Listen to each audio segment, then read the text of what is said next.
Кроватка скрипит, Рейка, да?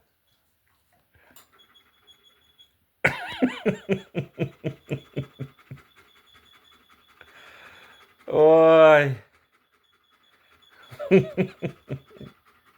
Господи, боже мой, насмешил. Насмешил папу.